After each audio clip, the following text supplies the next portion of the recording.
fast this year? Grown too much muscle? Too much fat. Has anybody grown so fast that it disturbed them? Kind of bothered them? No, that's why we're all here, as a matter of fact. It's to learn how to grow faster. Anybody with any training experience has recognized the fact that adding muscle tissue beyond normal levels is a seemingly impossible progress or process. And hopefully Mike Mentzer is going to give us a little secret or two on how to hasten that process. But as a matter of fact, the growth process is probably even slower than you realize. And I think that's one of the most important things for you to recognize is just how slow the growth process is. In many cases, the dietary indiscretions of bodybuilders, as well as the training errors they make, are the direct result of a failure to recognize just how slow the growth process is. If a bodybuilder is expecting to grow a pound of muscle a week or a pound of muscle a month and he's not seeing those gains, well, he's going to become hysterical and start training more often and increase his protein intake and so forth. But if you can develop a firm grasp, if your mind can envelop totally just how slow this muscle growth process is, and it is my firm belief that you will be less inclined to commit a lot of the ridiculous dietary errors and training errors bodybuilders are so accustomed to committing. Just how slow is the growth process? Well, will everyone here agree to the fact that gaining even 10 pounds of muscle a year is a tremendous achievement? Anybody here grown more than 10 pounds of muscle this year? Not 10 pounds of body weight, that's easy. 10 pounds of pure muscle.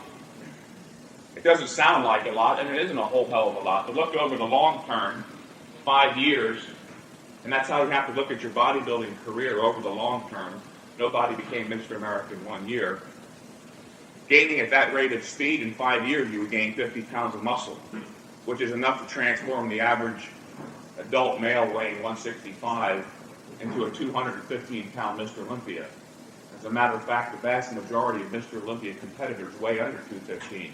Was there anybody, Chris Lund, who weighed more than 215 this year as Mr. Olympia? Olympia? No, far from it. No. 215 is even beyond the weight of most Mr. Olympia competitors. So 10 pounds of muscle mass gained per year is going to be beyond the reach of most of you. But let's use that hypothetically. Let's say we can gain 10 pounds of muscle growth, or 10 pounds of muscle in 1 year. But we don't think in terms of a year, in blocks of a year, or in blocks of 5 years. We think about daily progress, daily workouts, and so forth. And if you think 10 pounds of muscle growth in 1 year is slow, it's unbelievable how slow growth is on a daily level. If you were to gain 10 pounds of muscle a year, what would that come out to on a daily level? Well, 10 pounds in 1 year, how many days are there in a year? 365. Any math whizzes in the audience? I figured it out already, so say it. 0.027 pounds of muscle gained per day, which is the same as 12 grams, or less than half an ounce. That's not enough to register on the body weight scale. Yet, how many of you weigh yourself every day looking for some kind of weight gain? If you're seeing weight gains every day, then you're not gaining muscle. What are you gaining? Fat or what? Fat. If you were to gain 10 pounds of muscle a year, again, which we all agree is more than what most of us are capable of, you're not even going to see a 1 pound gain per month. So it's almost ridiculous to ever weigh yourself. What you should gauge your progress by is simply your appearance. But think of how minuscule this is. 12 grams of muscle gained per day. That's if you're gaining 10 pounds of muscle a year. It's ridiculously slow. And yet, when we don't seem to be gaining fast enough, what we do is increase our training time, increase our intake of protein, and so forth. These things don't hasten the muscle growth process. They slow down the muscle growth process. Eating more food will not cause you to gain muscle weight faster. Most of us think muscle equals protein. When you think of protein, you think of muscle. When you think of muscle, you think of protein, vice versa. Just so happens that muscle is comprised of 70% water, 22% protein,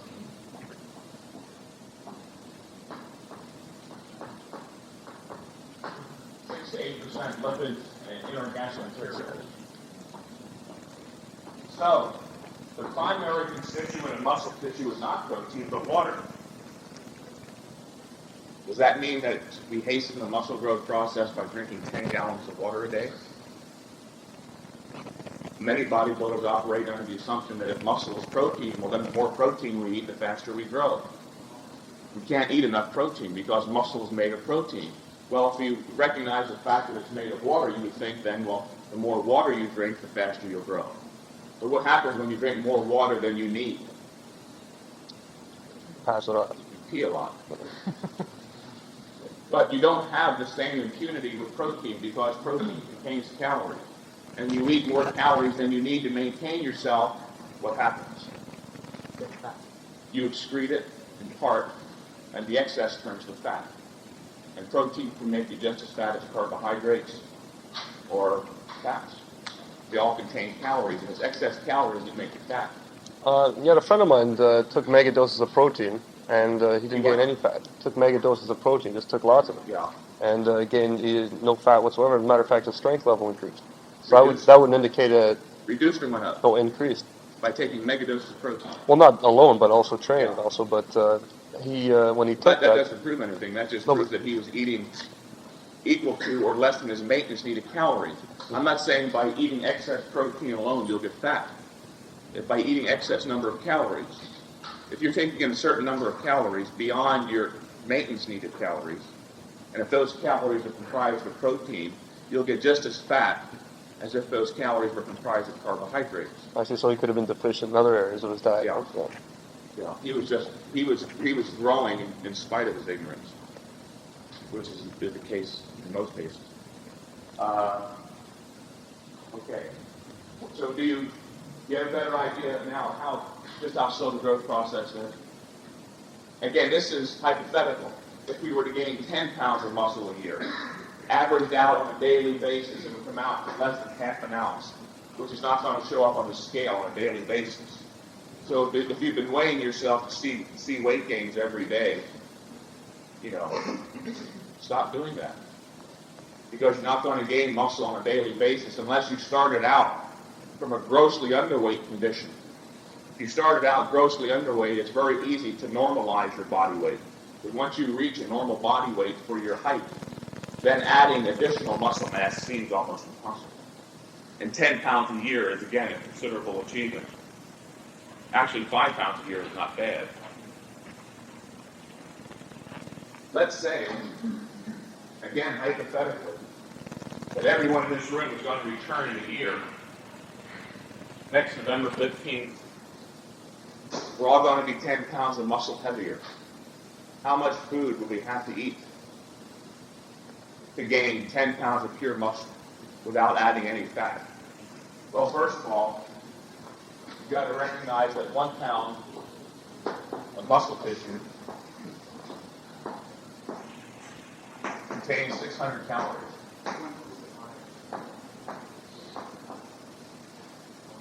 This is true in all human beings. It's true for Chris Lund, myself, Arnold Schwarzenegger, you, everybody. If you were to surgically excise 1 pound of muscle tissue, place it in a device known as a calorimeter, it would give off 600 calories of heat. Now, if you were to gain 10 pounds of muscular mass in 1 year, how many calories would you have to consume over and above your maintenance needed calories to gain 10 pounds of muscular mass? 6,000. If 1 pound of muscular mass contains 600 calories and you want to gain 10 pounds, then you've got to consume 600 times 10.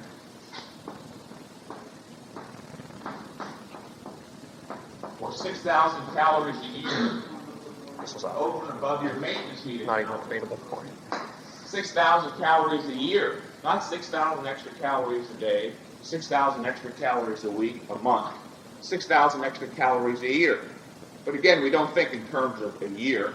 we think in terms of days. How many calories extra will we need every day? Divide 365 again, as that's the number of days there are in a year. You come out with approximately 16 extra calories a day over and above the maintenance needed calories to grow 10 pounds of muscle a year. But you're not going to grow 10 pounds of muscle a year simply by eating 16 extra calories over and above your maintenance needed calories.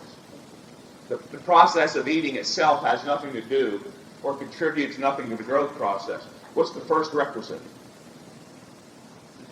You've got to stimulate growth first. Then you've got to provide adequate nutrition to maintain your existing physical mass. Then you've got to provide just a tiny bit extra to allow for that tiny bit extra growth on a daily basis. Again, keep in mind how minuscule growth is on a daily basis. You've got to train hard enough to stimulate growth first. Then you've got to provide enough nutrition to maintain your existing physical mass. This is where your maintenance needed calories comes in. And you've got to provide just a tiny bit extra nutrition to provide for that tiny bit extra growth that you might stimulate on a daily basis. I say you might stimulate. The fact of the matter is the majority of us in here already eat more than we need to grow 10 pounds of muscle a year. That's why we're all so ripped, because we're getting too many calories. If you're not growing muscular mass now and you're eating sufficiently, and it's obvious to me everybody here is eating sufficiently at least, then what's the reason you're not growing? You're not stimulating muscular growth because you're not training hard enough. Very rarely is the answer to a growth problem, nutrition, especially in America or Canada, because everybody eats more than adequately. And I'm not suggesting that you count your calories this exactly every day to make sure that you grow just muscular mass. What I'm trying to point out by doing this arithmetic is that you don't have to force feed yourself hundreds or even thousands of extra calories a day or hundreds of extra grams of protein with the mistaken notion that in so doing you'll hasten the muscle growth process. How many of you in here have an hourly feeding schedule or force feed yourself hundreds or thousands of extra calories a day, thinking that you're going to grow faster? We've all done that at one time or another. Well, again, it doesn't matter. You're going to be getting more than that anyway. And there is a certain metabolic cost in the growth process. So it may be 17 or 18 calories. So this is oversimplified. This is just to give you an idea of how slow the growth process is and how little you need to eat to not force muscular growth, but allow muscular growth. How do you maintain your muscle mass every day? Like, how do you calculate? Well, that's what I want to explain. I'm talking about maintenance needed calories. Again, you've got to stimulate growth first. Then you have to eat enough to maintain your existing physical mass. That's what your maintenance needed calories does. With a certain number of calories you eat every day, that maintains you. You don't gain weight, you don't lose weight. See what I'm saying? That's your maintenance needed calories. Then to grow 10 pounds of muscle a year, you have to tack on 16 extra calories above that. That's how you gain and lose weight.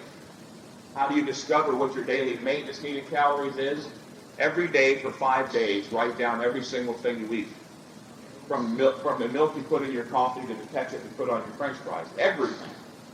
Then after each day is over, sit down with a calorie counting book. Calculate your total number of calories for that day. Do that every day for 5 days. Take the total number, 5 total numbers, add them up, divide by 5, and what do you have? You have your daily average calorie intake. For instance, let's say on a Monday, you consume 2,500 calories. On Tuesday, 2,700. In the middle of the week, you're getting tired and frustrated from your job, you had 4,500 calories really quick out. Thursday, you felt guilty. You atoned for your dietary aberration. You only had 1,500 calories. Friday, you're back to normal. You reach your daily average of around 2,500 calories.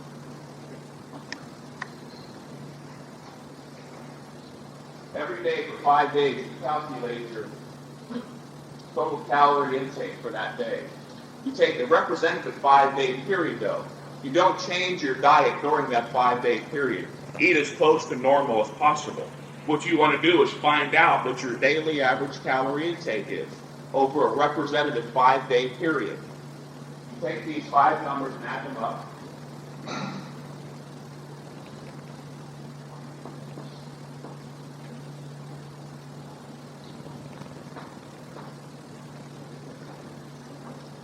You get 13,700. Take that, 13,700. Divide by 5.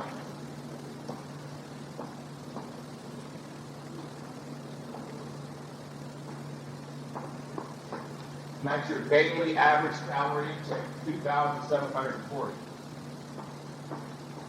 Now, if over this 5-day period you haven't gained weight or lost weight, what's true of this daily average calorie intake?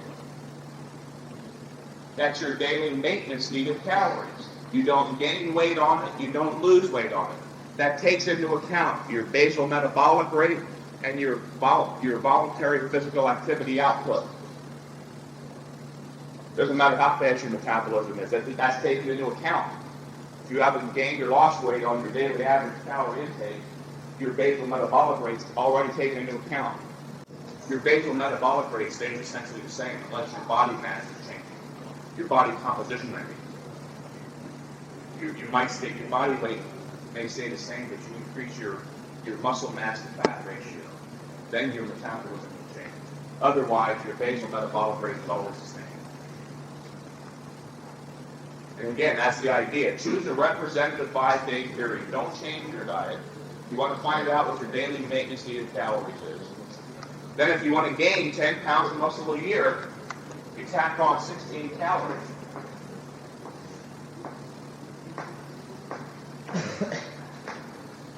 And you consume the grand total of 2,756. 16 extra calories a day can be gotten from 2 bites out of an apple. And again, how many of us in here are guilty of force-feeding ourselves hundreds or even thousands of extra calories a day with the mistaken notion that in so doing you'll hasten the muscle growth process? It's almost a too simplistic logic. If you eat more, you're going to grow faster. You will. You'll grow fat faster. There's no doubt about that. But again, the muscle growth process is not so simple. The first requisite is, again, what? Stimulate growth. You stimulate growth first, then you eat adequately to maintain your existing mass, 2,740 calories, then just a tiny bit extra. But again, it's probably safe to assume that the majority of us in here already get more than 16 extra calories we need every day. So if you're not growing, it's not because of the inadequate nutrition, inadequate intensity. As simple as that. Any questions? How much extra protein do we need? Do you require any more or any less calories per day because of muscle mass you have that was compared to somebody else? But again, that's taken into account. I would choose a 5-day period and write down everything I eat. If I'm not gaining or losing weight, then that's already taken into account. It will make a difference, yeah. But that's why I do it for myself and why you do it for yourself. It's taken into account when you use a 5-day period when I do it. You probably need less calories than I do. As your mass increases, you burn more calories, up to a certain point. There seems to be a certain point beyond which you go in physical mass where your metabolism actually slows down.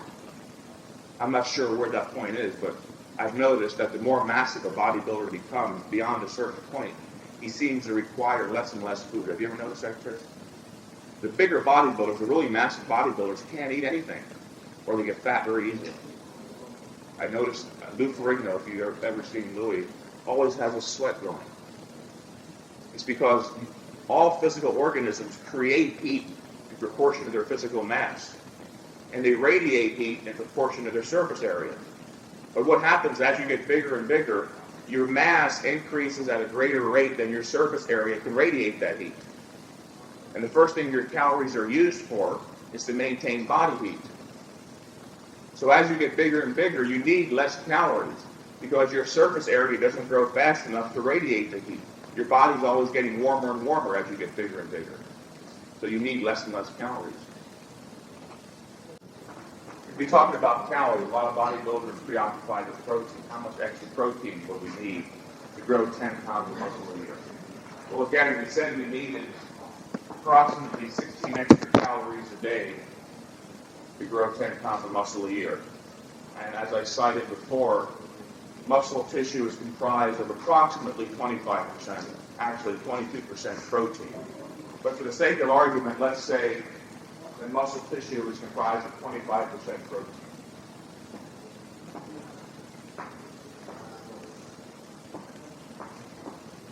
So out of those 16 calories, about 4 of those calories should be protein calories.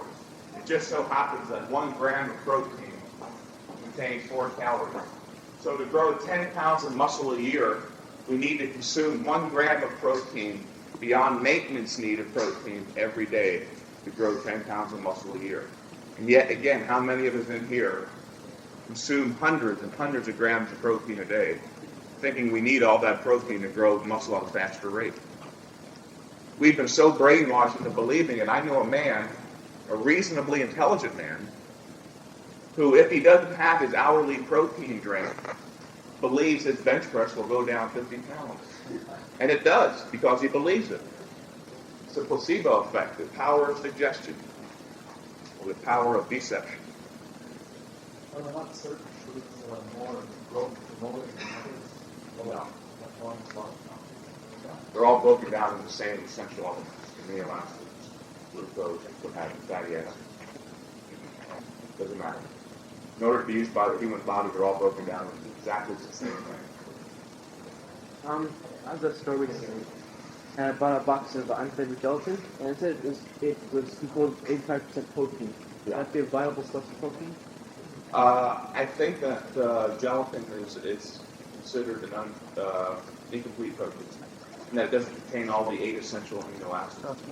But if you're eating a normal diet otherwise, you could probably get the rest of the amino acids to complement those and make it a complete protein. But I wouldn't eat just gelatin for protein. No. Is that true? Does anybody know? Gelatin isn't a complete protein. Yes, that's right. Incomplete protein. What's your own maintenance level and what happens when you do your high intensity workout day? How much more do you have to take in? Well, high intensity training or any kind of weight training actually doesn't burn that many calories. And the calories that it does burn are sugar calories. The worst way to train for definition, which is a misnomer in itself, is to lift weights. Because weight training has to use sugar as fuel. It doesn't matter how you train. Mike Mentzer's way or Arnold Schwarzenegger's way or Larry Scott's way or Robert Kennedy's way. Weight training, and any kind of weight training is considered a high-intensity activity. And all high-intensity activities depend entirely upon glucose as fuel. So if you're trying to lose weight or lose fat to get cut up, weight training is the worst way to do it. I think it's 90% glucose it uses. Whereas aerobic activities use up to 80 or 90% fat as fuel. So if you're looking to get cut up, use high-intensity weight training, very brief periods of weight training to maintain your muscle mass, and spend as much of the rest of the time as you have doing aerobic activities to burn fat. This is not an opinion, it's a fact. It can be backed up by any exercise physiologist, medical doctor, Mike Mentzer. Simple fact. No. The only time I use I use aerobics occasionally just to maintain cardiovascular fitness. But before a contest, I use a lot of aerobics. Do you find you have cardiovascular Not really. When you're doing specifically high-intensity training, you're training specifically for muscular mass. You can train specifically for muscular mass or specifically for cardiovascular increase. This is where the term specificity of training comes in. If you want to train specifically for cardiovascular fitness, then you've got to do highly repetitive, low-intensity exercise. High-intensity training does not build the kind of cardiovascular fitness that low-intensity training does. You've got to train with low-intensity, highly repetitive activities, jogging, bicycling, and so forth. You will develop a certain amount as opposed to not doing any kind of activity. But it's not in the same order as real aerobic training. You've got to train specifically for one or the other. You can divide specificity and train a little bit for building size and mass, and a little bit for cardiovascular, but you won't improve as rapidly as if you can train specifically for one or the other. In other words, you have a certain amount of adaptive ability. You can divide it 100% or give it 100% towards developing mass, or give it 100% towards developing cardiovascular fitness. Or you can divide it in half. Give half of it to developing cardiovascular fitness and give it half to developing mass. But you won't improve as rapidly in either area by doing it that way. If you want to develop muscles as fast as you can, then train specifically for size and mass. If you want to develop cardiovascular fitness as fast as you can, train specifically for that. Don't divide it in two. Any other questions? Okay.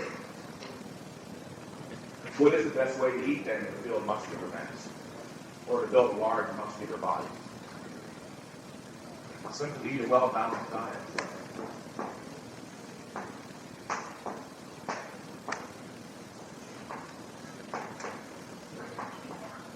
Actually, the most important aspect of eating a well-balanced diet is that it maintains health.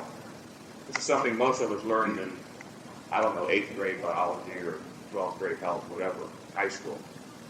And this is something we often forget. The first requisite in building a strong, healthy body is maintaining health. And the best way to maintain health is to eat a well-balanced diet. A well-balanced diet is one that is comprised of 60% carbohydrates, 25% protein, 15% fats. That means if your daily maintenance needed calories is 3,000, out of those 3,000 calories, 60% should be carbohydrates, 25% protein, 15% fats. If in fact your daily maintenance needed calories is 3,000, then 60% or 1,800 should be carbohydrates. That's quite a bit of carbohydrates. According to the American Senate Subcommittee on Nutrition and all of your reputable nutritional scientists and physical educators, a well-balanced diet is comprised of 60% carbohydrate, 25% protein, 15% fats. You will find those quacks and fattists who say eat the majority of your calories from protein. In most instances, those people also sell protein. They have a vested interest in distorting nutritional realities. Carbohydrates next to water are by far the most important nutritional element anybody, not just a bodybuilder, but anybody can consume. The most important reason being our nervous systems, our brain, our spinal cords, our peripheral nerves derive 99.9% of their nutrition from the one thing we've been taught is the worst thing we can eat, sugar, glucose. It's the most important thing you can eat. Pure, simple sugar. Your brain derives almost 100% of your nutrition for your brain comes from sugar. Is sugar. How many in here have been on a low carbohydrate diet before? Sorry about that. What's one of the first things you notice in a low carb diet? Weak. Tense. Edgy. What else? Can't seem to think right. Short-term memory is impaired. Concentration is impaired. You start dreaming about chocolate instead of sex. It's the first requisite. You can't have sex without carbohydrates. Think about it that way. What are these signals? These signals are your nervous system sending out for the thing that it needs the most, sugar. If you've ever been around a bodybuilder who's been on a low-carb diet for 4 to 6 weeks, you'll see that it also impairs personality. Your personality is a function of your nervous system. And if your nervous system is not getting the fuel it needs from carbohydrates, your personality is going to become deranged, and I mean deranged. I've seen bodybuilders do weird things, and I often wonder if the weird things that bodybuilders do aren't the result of being on low-carbohydrate diets for too long. Anybody who's been around bodybuilding for a long time, behind the scenes, you know a lot of bodybuilders are crazy. They do strange things. I think it's because of the low-carbohydrate diet. It affects your thinking processes.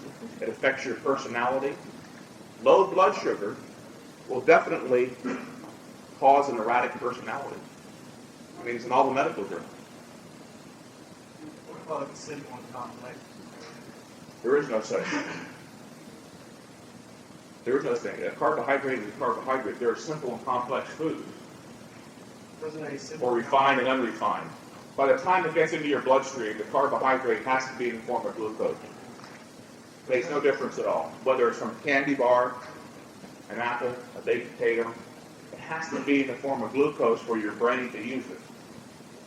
What is refined or unrefined is the food it's contained in. The carbohydrate is the same. Food is either refined or unrefined. But I know what you're talking about. It's not good to eat too many refined or simple sugars because they go into your bloodstream too fast and cause all kinds of problems. Get your carbohydrates from as many natural sources as possible. But if you have a hankering to eat an occasional candy bar, again, don't think the world's going to stop revolving. It's not going to hurt you. Try to get the reason nutritional experts advocate that you get your carbohydrates from fruits and vegetables is because those things also lend themselves to a well-balanced diet. They contain vitamins, minerals, and other things that are contained in a well-balanced diet. That's another good point. How do you get a well-balanced diet? Very simple. If there's one issue in bodybuilding that's been confused, it's this whole thing about nutrition. Nutrition is really so simple. All you need to do is eat a simple, well-balanced diet, which is really nothing more than basic food groups. This may seem oversimplistic, but this is the truth of the matter. Fruits, vegetables, cereals, and grains, dairy products, and meat. You get 2 portions every day of each one of those, then you will be getting a well-balanced diet. Even simpler, I often say, eat a little bit of everything, but not too much of anything, and you'll be getting a well-balanced diet. Diet is really very simple. Complicating the matter and confusing it by reading all of these crazy articles you read in Iron Man and Muscle Fitness are designed to sell you more products. By confusing you and muddling the issue, they divest you of your hard-earned dollars much easier. It's really very simple. Eat an adequate, well-balanced diet, train as hard as you can, and pray occasionally, and you will perhaps someday be a Mr. Olympia. Just the right ass. How about food combinations people do that? That seems to be the most prevalent question lately is food combination. I don't know a damn thing about it, really. I've been combining foods haphazardly my whole life, and I haven't suffered that badly yet. A lot of nutrition seems to be, to me, splitting hairs. People get so involved in their nutrition, which is okay. I mean, I'm not judging that. But it's a whole hell of a lot simpler just to, again, eat a little bit of everything and not too much of anything. Train hard. And don't split hairs, unless you get off on it. It's up to you. But I don't know. Anybody here know about food combination? Lou does. Don't talk about it now. Yeah. Pardon? Should. Well, there you have it. It's gas. Caffeine. Problem. A well-balanced diet. The question inevitably comes up, then where do supplements fit in? Well, if you're eating a well-balanced diet, then theoretically you don't need supplements because a well-balanced diet is a well-balanced diet. You're getting everything you need. All the vitamins, minerals, proteins, carbohydrates, fats, and water you need to maintain health. However, it's often not possible to get a well-balanced diet due to time pressures, family pressures, job pressures. We have to skip meals here and there and so forth. If you suspect that you're not getting a well-balanced diet, then by all means include an all-around vitamin and mineral tablet or a protein supplement. But don't waste hundreds of dollars a month that you could be investing in my courses, t-shirts, on useless vitamins and minerals that you're just going to piss out anyway. And you can see it if you take too much vitamin D. It turns your urine yellow. you're literally pissing away your money. Excuse the French, but that's the way it is. Take supplements when you think you may not be getting a well-balanced diet. I do take supplements when I'm training very hard before a contest on a low-calorie diet, because once your calorie level does reach a certain low level, you can't get a well-balanced diet. Nutritional scientists say once you go below 1,500 calories, then it's impossible to get all the vitamins, proteins, minerals, so forth that you need to maintain proper health and, of course, build a big, muscular, beautiful physique, which is why we're all here. We all want to be big muscle men. Very lofty goal indeed. Any other questions? Yeah, there's carbohydrates. Carbohydrates is the most efficient fuel, good question, for high-intensity training. Or, again, any kind of anaerobic training. Anaerobic activity, which is what high-intensity or weight training activity is, demands sugar as fuel. The worst way to get cut up is to lift weights. Because weight training does not burn fat as fuel. It's a simple medical fact. It's not even open to debate.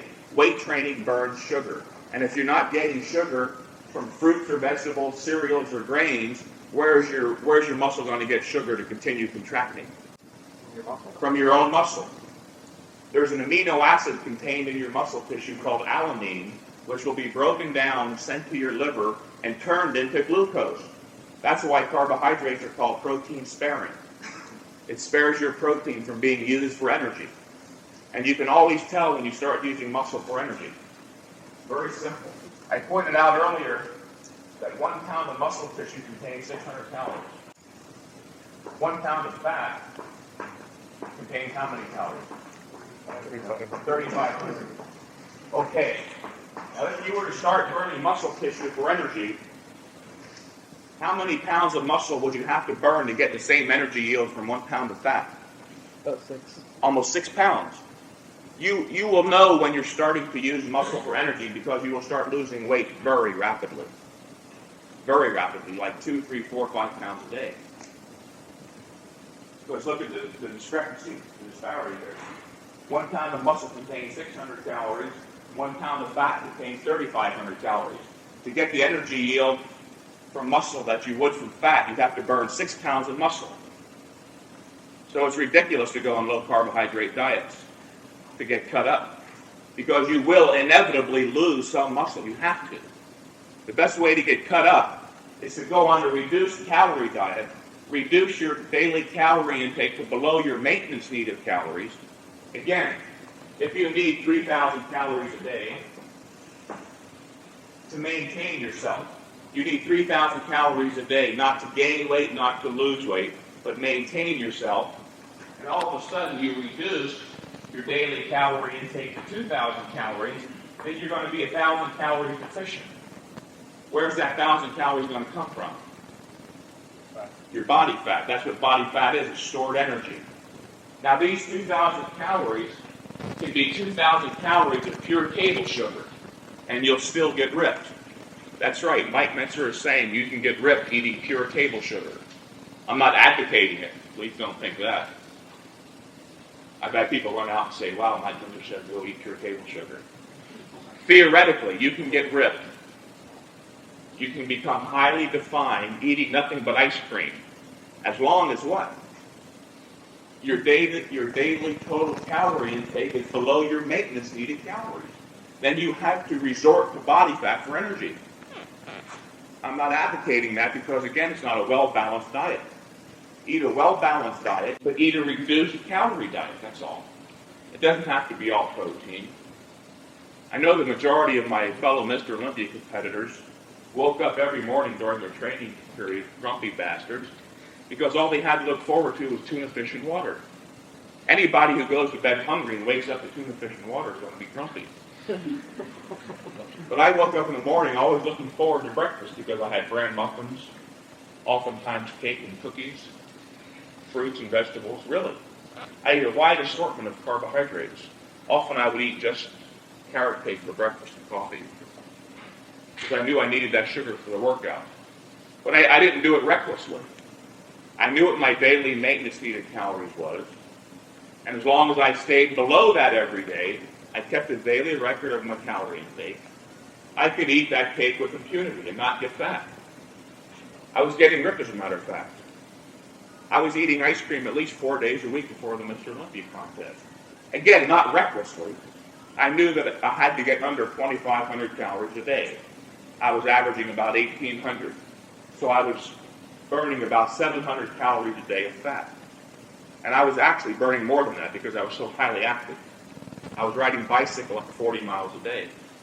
And I was literally getting cut up before my very eyes. Every day I'd wake up and I would see more definition. And the night before I just had an ice cream cone. I mean, it's ridiculous eating nothing but protein or tuna fish and water to get cut up. Not only is it not healthy and no fun, it's just ridiculous. What percentage do you recommend body fat for normal training competition? Well, I'm not sure. That's a good question. It's one I've been pondering lately myself. I'm in the process of losing body fat now. And I'm going to try to keep my body fat at 4 to 5% all year. Then before a contest, try to get down to 2.5.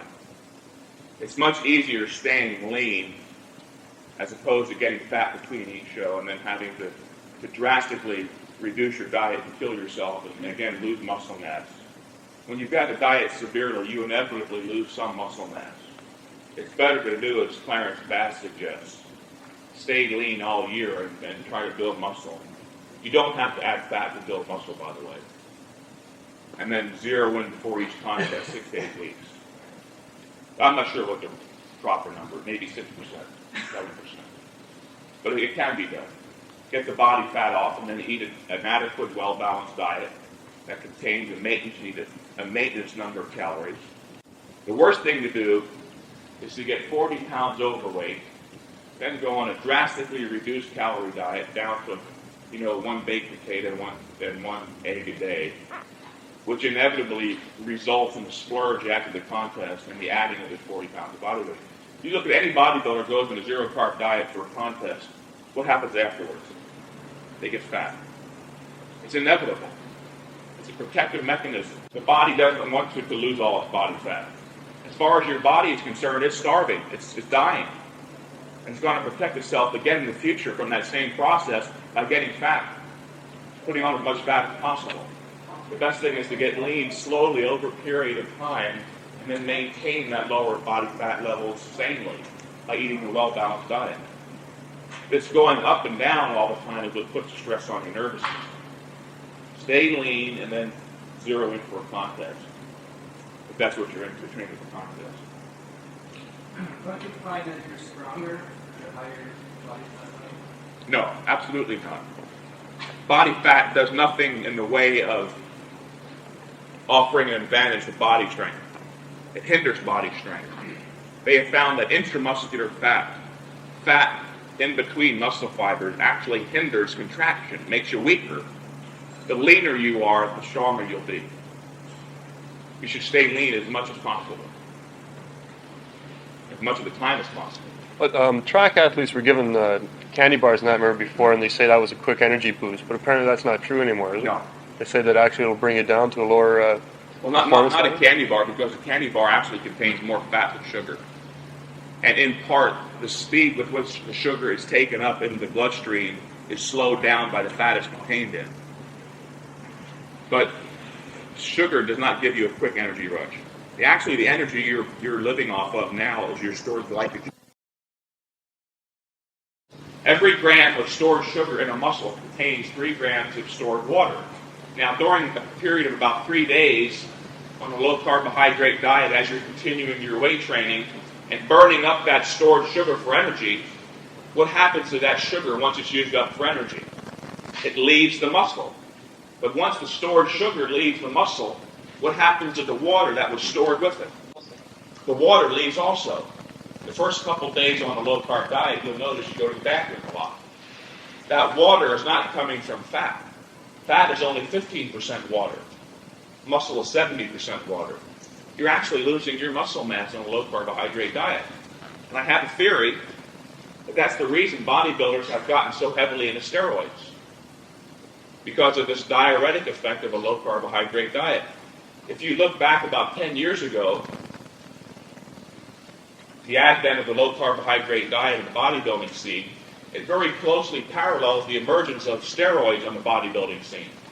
And I think what bodybuilders were doing unwittingly was using steroids, which retain water, to offset the diuretic effect of the low carbohydrate diet. The bodybuilder was doing his curls and not getting a pump because he was getting no carbohydrates, and he found out when he took 2 more Dianabol pills, retained that much more water, and he could still get a pump. It's just a theory, but it's a plausible one. So you've got to have carbohydrates to build muscle, and you've got to have carbohydrates to maintain muscle. So if you're looking to build mass, you've got to have a large amount of carbohydrates in your diet. Not an untold number. Again, 60% of your daily maintenance needed calories. And when you're trying to lose fat and maintain muscle, you need sugar in your diet. As long as you're eating a reduced calorie diet, you can eat as many carbs as you want and still get ripped. Again, theoretically, you can eat pure table sugar and be as ripped as Muhammad Ali. No question about it. It's not even debatable. You can do it. I've done it. I've gone beyond the 60% percentile that I mentioned. Before the Olympia, I was eating almost 80 and 90% carbohydrates. Tom Platz, who looked unbelievable this year's Mr. Olympia. You may not have heard, but Tom Platz got 3rd place, should have won Mr. Olympia, was probably around 2% body fat. And the last 3 days before the contest, he stayed at my home in Palm Springs to get some sun. And I couldn't believe my eyeballs when I saw him. His skin was like tissue paper. And he was eating 400 grams of carbohydrates a day. But he was performing a lot of aerobics, and he was getting less calories than he needed to maintain himself. It can be done. By the way, how many of you have heard about the Mr. Olympia contest? Chris, were you there? Got some photographs. You brought some photographs? Oh, great. Slides? No, I've got some on display, you know. How many were there? I'm done with nutrition. How many have questions? Let's talk about the Olympia for I've got a tape recording of the results, actually, which you might you do? be very interested to hear. Yeah, you have it with you? The boots, yeah. Well, let me start. The new Muscle and Fitness is out. And you would think that perhaps, yes. Are you going to do Colorado later? Yeah. I'll forget that. The new Muscle and Fitness just came out, and you would think perhaps that because they have a vested interest in the IFBB, they might try to suppress the severity of the situation. But this must be Ricky Wayne who wrote this. I'll read it to you. It's very short. It's a flash report of this year's Mr. Olympia contest.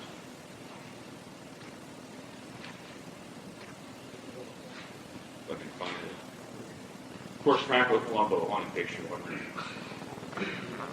I personally did not believe Franco would win all year long. Everybody was telling me Franco Colombo's going to win. Obviously, Arnold's his buddy, and I said, no, there's no way they're going to do it 2 years in a row. It would be a slap in the face. They're going to choose somebody safe like Chris Dickerson. But I was wrong.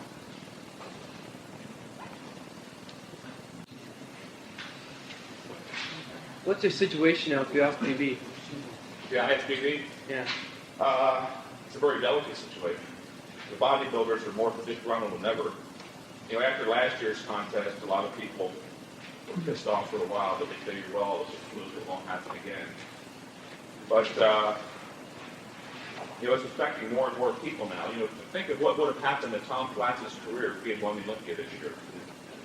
You know, a lot of people said, as a matter of fact, Roy Callender was quoted as saying, after the Mr. Olympia contest, I'll bet Mike Mentzer, Boyer Coe, and Frank Zane are all back in California now laughing their asses off. We all said that, actually. Wayne D'Amelio and other people who were sitting there all said that. But actually, I wasn't laughing because it's not a laughing situation. I didn't laugh last year, and I wasn't laughing this year. Simply because of the fact that if Tom Platz had won, he could have gone from a non-entity, an obscure bodybuilder, to making $200,000 or $300,000 a year. Yeah. That's serious. You're talking about a man's livelihood. And apparently Arnold and Franco think it's a joke. Robbery. In my opinion, it's a very bad joke. This goes to prove it can be bought then. Pardon? It goes to prove it can be bought. Well, I'm not sure it's being bought. I'm not sure what's happening. I really don't know. That's one of the reasons I haven't been competing. I don't think there's a fair judge in the world. It's bad thing for bodybuilding. It's very bad. I will find this. What's your Reg Weeder now? Well, according to what I heard, Joe Weider was just incensed over this thing. And for the first time in history, bodybuilding history, Joe Weider refused to give out the trophy to the winner.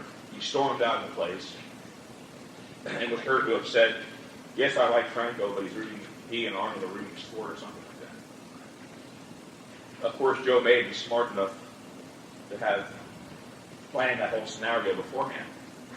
That whole blow-up could have been part of a stage act. I think he was afraid of the audience actually because there was one or two people chanting Weider and they thought that they may have jumped on him. Yeah, right. But this is a flash report. Boos and cheers greet Mr. Olympia decision. I'll read it real quickly. 12 months after its debut at the Sydney Opera House, the monster that many believe had since died of shame gave a wholly unexpected but far more revolting repeat performance at the 1981 Mr. Olympia contest in Columbus. More than 4,000 stunned fans, including Joe Weider, were sick to their stomachs the night of October 9th when Oxford State announced the results of the once highly respected event. The booing and catcalling rose to a deafening volume when Franco Colombo was declared Mr. Olympia 1981 and winner of the $20,000 cash prize over an amazingly improved Tom Platz, a flawless and ripped Danny Padilla, an outrageously muscle-roid calendar. It was bodybuilding's Good Friday, that never-to-be-forgotten Saturday night when a group of self-seekers nailing bodybuilding to the cross of disillusionment. Be sure to read the full story of the most exciting Mr. Olympia ever staged, and the regrettable finale that turned the whole event into bodybuilding's darkest hour. Excellent. Period. Pretty accurate. Brilliant. That's it. So, a lot of the bodybuilders, including Tom Platz, sort of thought I overreacted last year when I called for a boycott for Mr. Olympia. But now all the guys who thought we overreacted last year are just as pissed off as I was last year. Because now they were close to winning and saw it elude their grasp because of these self-seekers, whoever they are. Think about it. Think of what a win would have done for Tom Platz or Danny Padilla. But Franco won. I'm not sure what I'm saying here. I'm not sure what it all means for bodybuilding or me. Next year, next year. I don't know. Next year it's going to be in London, I think. I think probably average layman when you look at it, you see the 50, you give it for yourself. Yeah. It's a real bad thing for bodybuilding. Very Where bad. do we go from Olympia? I mean, Yeah, right. usually it's to the top. Yeah, if they do it to the top, what about, What do we do? right. Where can you go? That's exactly the thing that I've been running across. Young bodybuilders from Gold's Gym walk up to me and say, but Mike, if they're fixing the Olympia, why should I continue competing? How do I know they're not fixing all the other contests? So I don't know what to say. It could destroy the sport. It would. How do your brother? It's always calorie cheap when you're Ask my brother. I have no idea what my brother's problems are.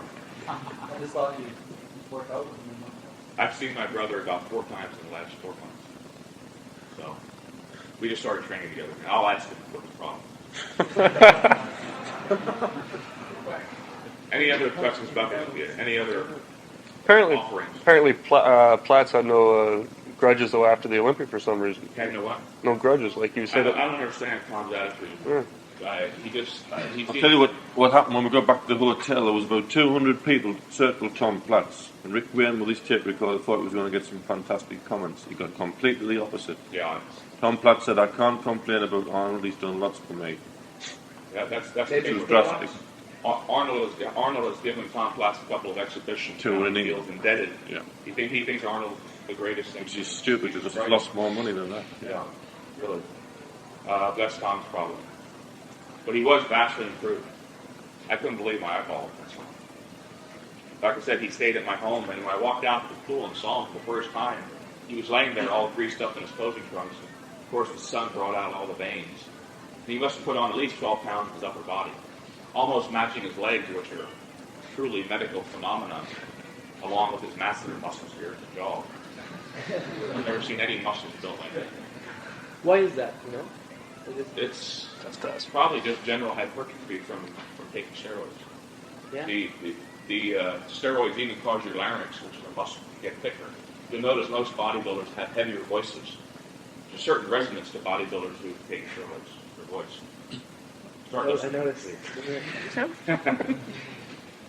Any other questions? If not, we'll take a half an hour break and come back and talk more about training. Okay? See you in half an hour right here.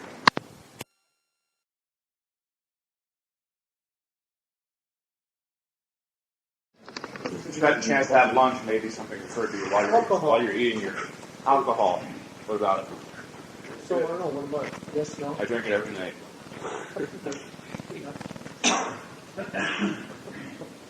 I'm not a health food fanatic, I'm a bodybuilder. Two different things. What do you drink? Wine? Sometimes. Usually vodka, gin. But not that much, really. I don't get drunk every night. I reserve that for each post-Olympia night. If there are no more questions on diet, we'll get into training a little bit here. How many people here have heard of the Colorado experiment? Raise your hands. Chris, have you ever heard of it? Are you familiar? Okay. A couple of you have. In 1973, the exercise physiology department of Fort Collins University conducted an experiment with a number of individuals, the most famous of which is Casey Beater. The nature of the experiment was intended to find out, hello, Mr. Kennedy, thanks for the issue, was to find out how rapidly individuals could gain muscle in a high-intensity training program. And what they did was, well, since Casey was the most famous, we'll talk about Casey, and also because his results were the most outstanding. Talk about how much muscle he gained in 28 days on a high-intensity training program. On May 1st, 1973, Casey weighed 166 pounds. I'm not trying to mislead you. This was an underweight condition for Casey. When he won the Mr. America, he weighed around 212 or 215. So he was underweight to begin with. In 4 weeks, training 30 minutes a day, 3 days a week. May 29, 1973. Same month, same year. Casey weighed 212 pounds. In 1 month, exactly 28 days, Casey gained what demonstrably seems to be 46 pounds. Now, you don't know if that's 46 pounds of muscle, 46 pounds of fat, or a combination of fat and muscle. But the exercise physiology department conducted a very sophisticated body fat test called the radioisotope assay test, which showed that Casey lost 17 pounds of body fat during that 28-day period. So we know all the weight that he gained was pure muscle tissue. And it wasn't 46 pounds. Since Casey also lost 17 pounds of fat at the same time, he actually gained 63 pounds of muscle.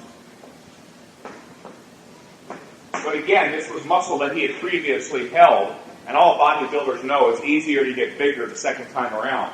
Once you lose mass, it's easier to regain it the second time. The problem is the acquisition of new muscle mass. But it's still an incredible achievement. He was gaining more than 2 pounds of muscle a day. I talked to people who were present at the experiment, and they said you could literally see Casey grow before your very eyes, growing like a weed. Again, how did he do it? He averaged 30 minutes of training 3 days a week. That comes out to a total of an hour and a half of training a week. Times 4 weeks, that's 6 hours of training. It took Casey 6 hours of training to stimulate 63 pounds of muscle growth. An unbelievable achievement, incredible. Whether it was new mass, old mass, whatever, it's still an incredible achievement. What I want to do is contrast that with something our friend Mr. Schwarzenegger did. You may recall in July 1975, he finished making the movie Stay Hungry and began his training for his last deserved Mr. Olympia win in 1975 at a body weight of 210. He was also underweight. For the movie Stay Hungry, he was forced to reduce his body weight, and he looked rather emaciated at 210. As a matter of fact, I was in Gold's Gym that day, a very naive young Mike Mentzer seeing Arnold Schwarzenegger. He did his first workout for his last deserved Mr. Olympia title, which he won in November 1975. 4 months later, he claims he weighed 225 pounds when he won that last contest. Although there were people who were present, John Balick and Albert Busek claimed he only weighed 218. But we'll give him the benefit of the doubt. Arnold gained 15 pounds, at least, of muscle in this 4-month period. This was not a sophisticated study, as was this one. So we don't know if Arnold lost any fat during this period. Probably he did. So we don't know. It wasn't that controlled of a study. But we know he gained at least 15 pounds of muscle. How did he do it? Well, he's gone on record several times, he even boasts about it, that he trained 4 hours a day, 6 days a week, for 4 months. And if you're real fast with your arithmetic, you'll find out that comes out to a total of 288 hours spent in the gym.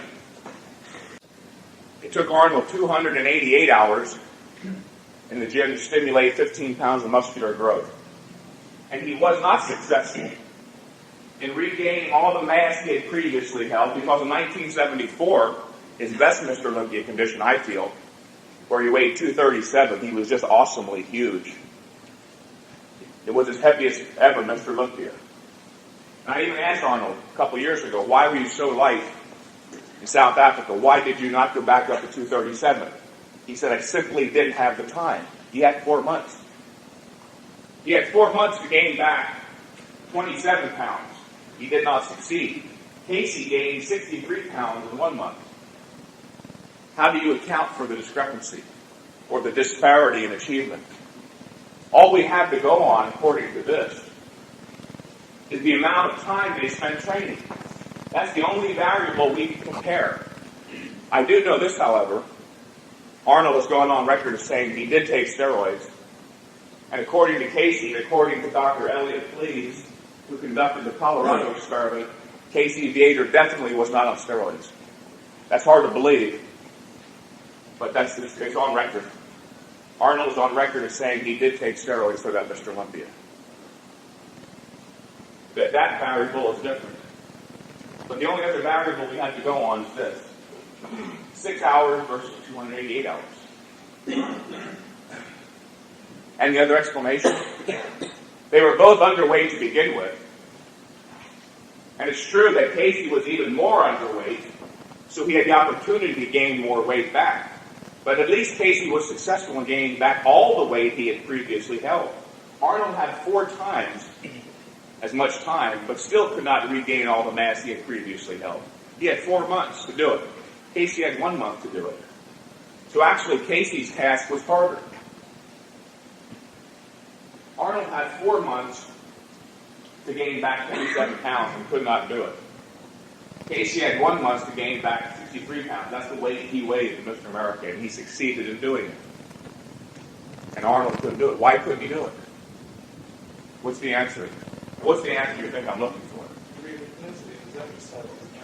Right. There are 2 factors.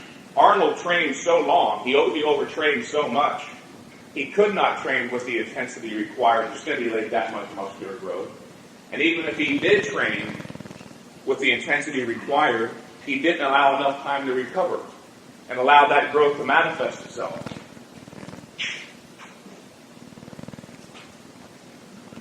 When you talk about an exercise session, one isolated single exercise session, there are 2 factors to consider.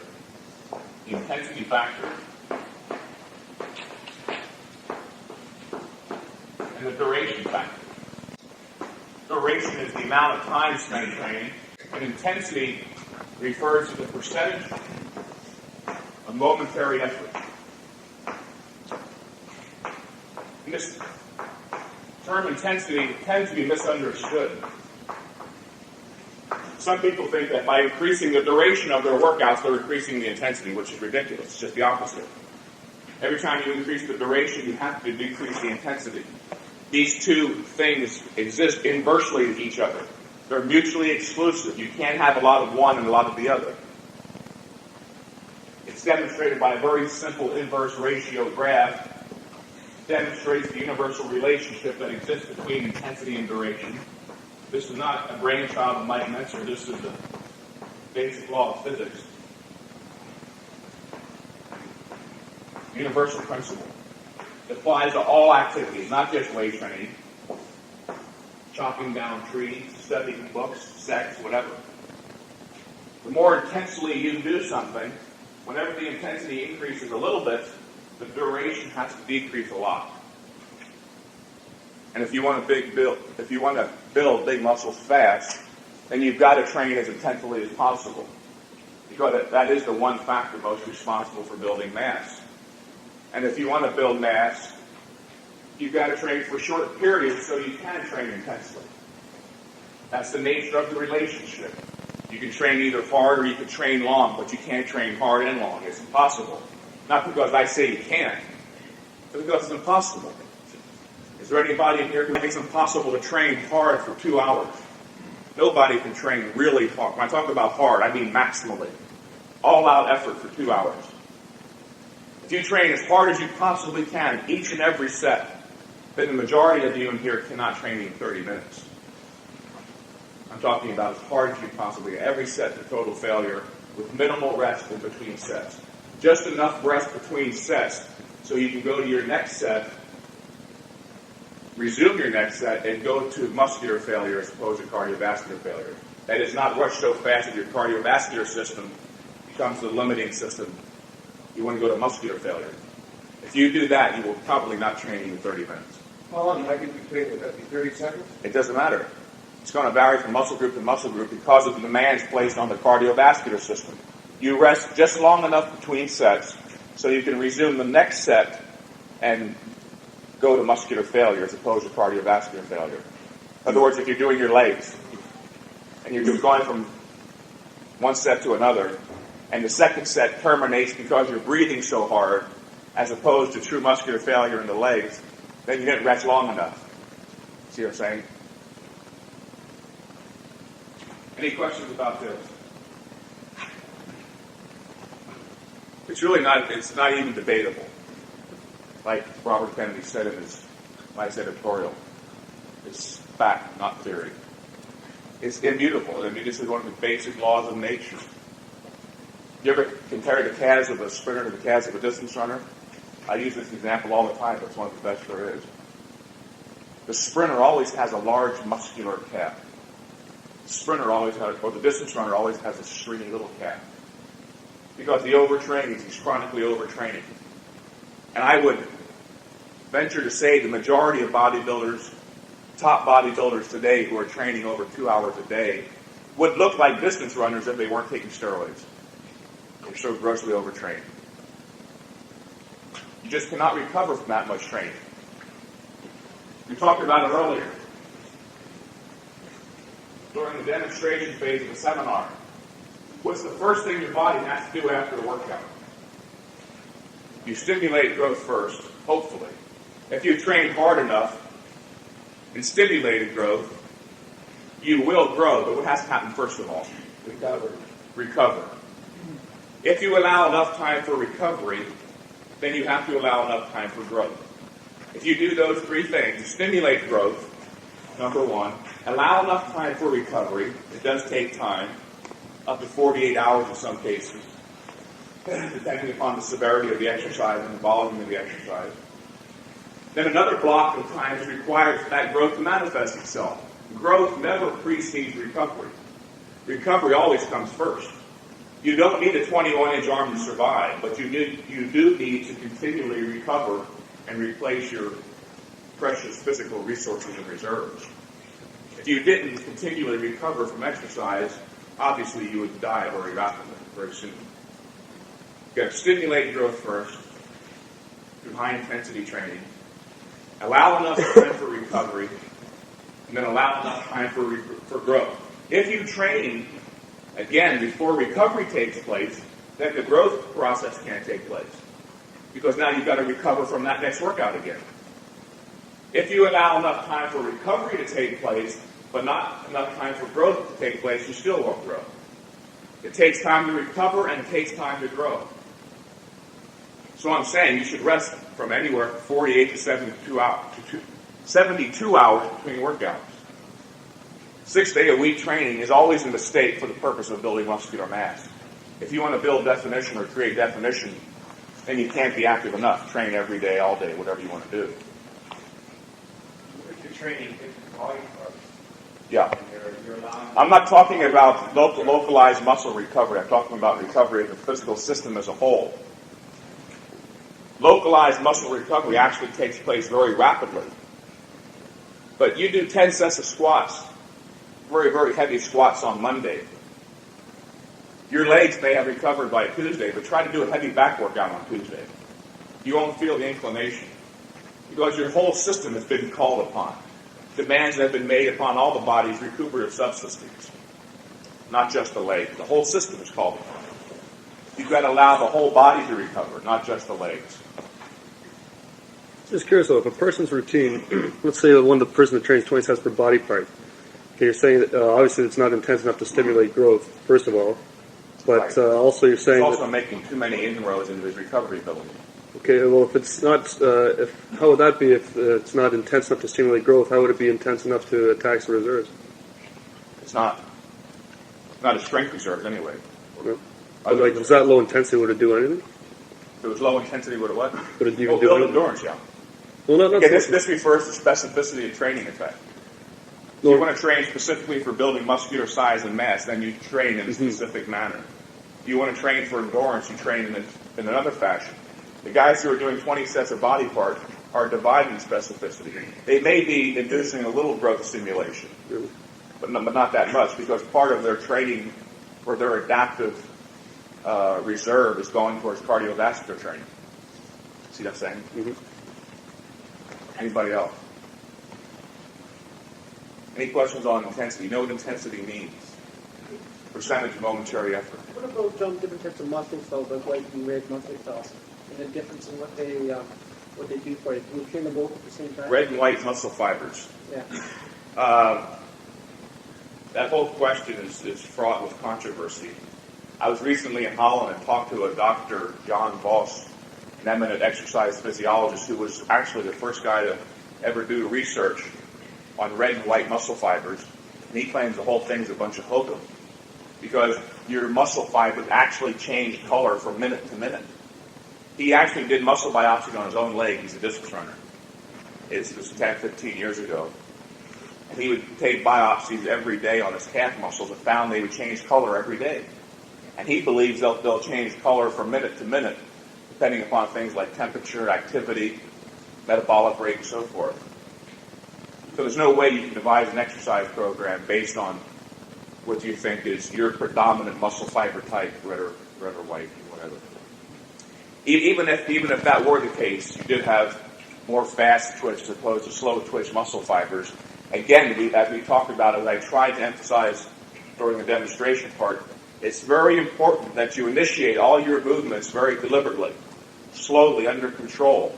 Once the speed of an exercise exceeds a certain rate, momentum takes over. And what happens to muscular involvement? It's reduced, it's diminished. Intensity refers to the percentage of momentary muscular effort. Anything that reduces momentary muscular effort reduces intensity and thereby reduces results. What you want to do is increase muscular involvement, not diminish it. Anything you can do to make the exercise harder, thereby increasing muscular involvement, again, that's the name of the game. It's so damn obvious. Either you train, think about it this way. We all said in the very beginning that growth does not come easy. Anybody here thinks growth comes easily? Anybody want to challenge that? Has anybody grown too fast this year? No, we all know growth doesn't come easily. You literally have to force growth. Now you tell me how you force growth with light weights, mild exertion, easy workouts. The harder you train, the faster you grow. But the harder you train, the less time you can spend training. It's as simple as that. Again, the intensity and duration relationship is the universal one. It doesn't exist just for Mike Mentzer. There are some people who are fond of saying that it works for Mike Mentzer, it works for Casey Theater, it works for Ray Mentzer, but it works for no one else in the world. Well, we all have vastly different requirements. And yet these same people all train alike. Arnold does 20 sets, 6 days a week. Franco does 20 sets, 6 days a week. Frank Zane does 20 sets, 6 days a week. If they're all so different, why do they train exactly alike? The point of the matter is we aren't all that different physiologically. We're all unique as individuals. But when a young man goes to medical school, or a young woman, and studies muscle physiology, whose physiology is he studying? Everybody. We all have the same muscle physiology. The biochemical changes leading to muscle growth in Mike Mentzer are the same in Robert Kennedy, Chris Lund, and you. And me. And it follows from that the specific stimulus required to induce those biochemical changes leading to muscle growth in Robert Kennedy and you and me is the same. What is that stimulus? The high-intensity muscular contraction. It's universal. It's a medical fact, not subject to debate. Simple as that. What is true, and this is where the confusion comes in, is that we all grow at different rates of speed. I might grow faster as a result of high-intensity training. But we all will grow faster when each of us trains more intensely. If you're not training, or if you're not gaining fast now, or if you're not gaining at all, you'll gain faster when you train more intensely. Chris Lund will gain more rapidly when he trains more intensely. He may not gain as rapidly as me, yet then again he may gain more rapidly than me. Why is that though? Because of innate adaptability. We all have different innate adaptabilities to exercise. Age, existing physical condition, motivation, a lot of different factors. But the underlying muscle physiology is the same. The people who say we all have different training requirements are entirely wrong. They're ignorant of the basic facts regarding muscle physiology. If we all had different physiologies, medical science could not exist. The doctor would have to study each individual as a separate physiological entity and then learn all the intricacies of his physiology and devise medicine around him. We could not have medical science.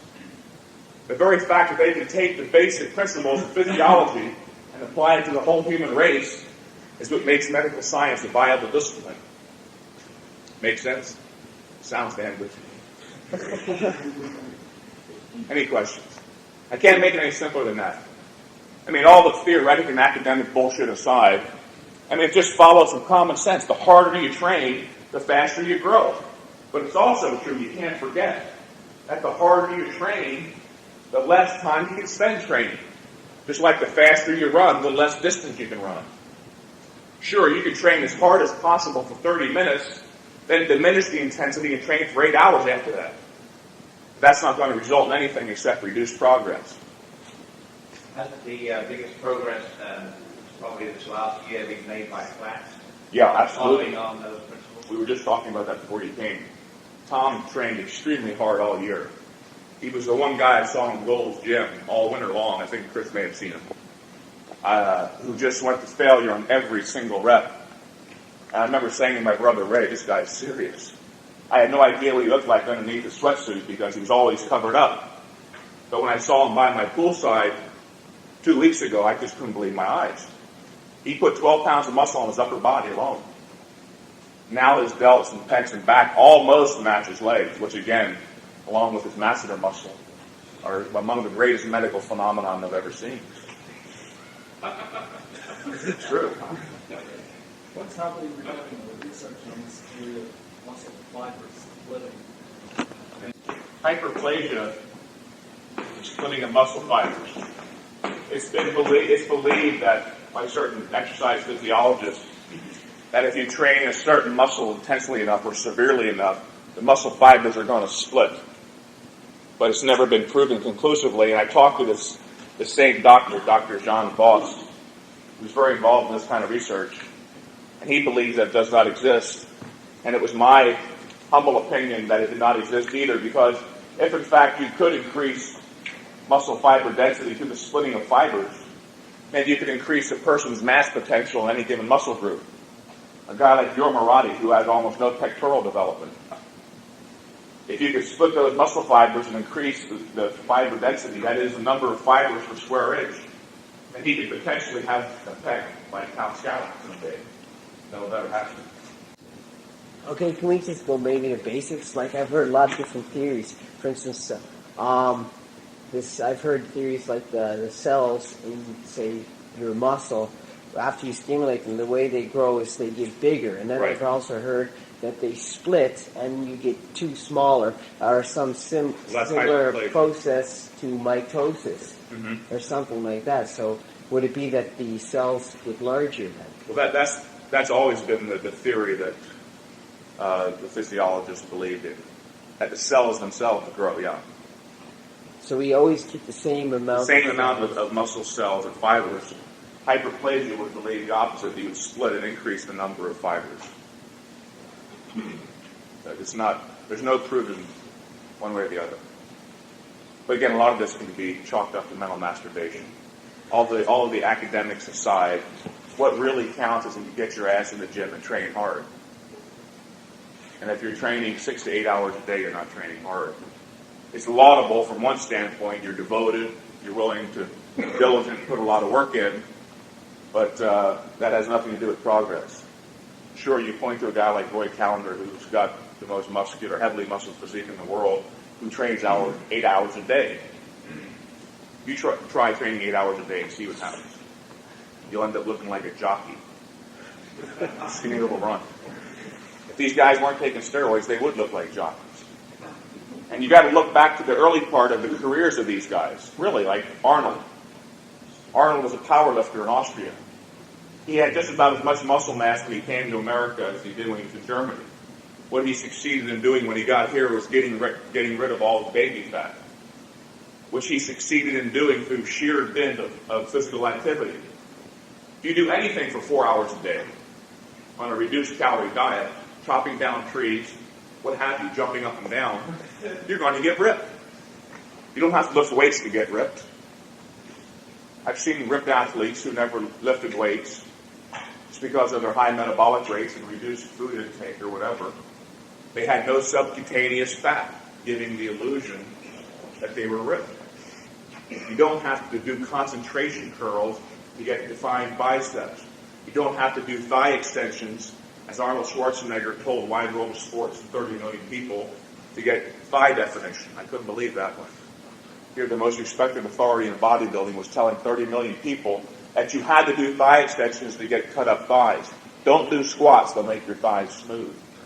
If anything, squats are by far the best definition exercise. Why?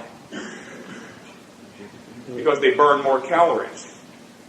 It is the burning of calories beyond what you take in the form of food that leads to the creation of definition. The more calories you expend, the more likely you're going to become defined. Thigh extensions don't burn anywhere near the number of calories heavy squatting does. What's the logic anyway? Why would thigh extensions lead to the creation of definition as opposed to squatting? It doesn't. What am I missing there? Anybody explain it to me? Another one is, we talked about before, wide grip chins. It's a long-held traditional belief, the quote, so-called science of bodybuilding. If you want to widen your lats, stretch your shoulder girdle, whatever. I think that was Arnold's advice to Tom Platz to do wide grip chins and make his back wider. You build wider lats. But again, just the opposite is true. Picture your lat or any muscle as a rubber band stretched between 2 points. Your lat attached here under the tricep, here on the lower back. Where are those 2 points furthest apart? And when is that rubber band stretched the greatest? When those 2 points are furthest apart. When your arm is straight overhead in a close grip position. It's 180 degrees. When you go to a wide grip, look what happens to the angle. It's closer and closer to a 90 degree. And the stretch becomes reduced. If you want to stretch your lats, Christ, do close grip chins, not wide grip. What's some more of the conventional wisdom? Easy curl bars for building biceps. It's the worst thing in the world you can do for building biceps. Again, we talked about it before. Primary function of the bicep is not to flex the forearm. It's to what? Supinate. You can prove it to yourself by putting your arm in this position. Try it. Don't believe me. Put your hand in the gooseneck position, pull your arm back, put your other finger on your bicep. You'll feel it's not even tense, it's soft. Now supinate the hand and see what happens. An easy curl bar pronates the hand, takes the tension off the bicep. What you want to do is hypersupinate the hand. You've got to use at least a straight bar to work the bicep. Easy curl bar works the brachialis and forearms. Doesn't work the bicep almost at all. And again, this is conventional bodybuilding wisdom, the truth. You've got to use an easy curl bar because Arnold uses one. Or somebody. I mean, like, it almost sounds impossible, like when you're testing training, if you were to work on your own, well, partner. No. You wouldn't gain. It's not true. I keep getting that in my seminars. I don't know why. People think they have to have a training partner to train hard. Well, it does help. You can't push yourself harder when you do it harder. Well, there are certain exercises where you obviously can't do force reps, perhaps negatives, without a training partner. But the vast majority of exercises, if you use a little innovation, you can devise ways of doing force reps. For example, in the dips, you stand on a chair, you go into the top position and continue to lower yourself, or use your feet as an aid. If you don't have a training partner and you want to do force reps for your arms, you do concentration curls using the free hand to assist. If you're doing dumbbell laterals, you want to continue doing negative or forced reps. When you can't do any more positive reps, you curl the weight to here, extend the arms out, and lower slowly under control. Very simple. There's a lot of things you can do. Chinning. Just step up on a chair or on the Nautilus, walk up the steps, go into the top position. But even if you can't do those things, you still train as hard as you can to at least go to positive failure. And it may be that you don't have to train with 100% intensity. It's never been proven conclusively that you have to train with 100% intensity to induce maximum growth stimulation. Maybe it's only 85%. But there is definitely a threshold of intensity you've got to pass beyond to stimulate muscular growth. There's a certain threshold called the threshold of intensity beyond which you have to go to stimulate growth. Maybe it's only 85%, but I ask you the question, how do you accurately measure 85% intensity? There's only two measurements of intensity you can measure accurately, 0% and 100%. When you're not exerting yourself at all, that's 0% intensity. And when you're exerting yourself maximally, as hard as you possibly can, you can't push any harder, then you know you're pushing 100%. And when you're pushing 100%, you know you can't go any further. You know you've passed beyond the threshold of intensity. How can you go beyond 100%? It's impossible. Maybe you only needed 90%. But as long as you pass over 90%, you're safe. You know you've stimulated growth. So you're safe in going to failure every time. And there are some people who simply don't want to train this way. It's only recommended for those who want to stimulate maximal increases in size and strength. It's not for the casual enthusiast. It's for the serious bodybuilder, the obsessive nut. That'd be a little crazy.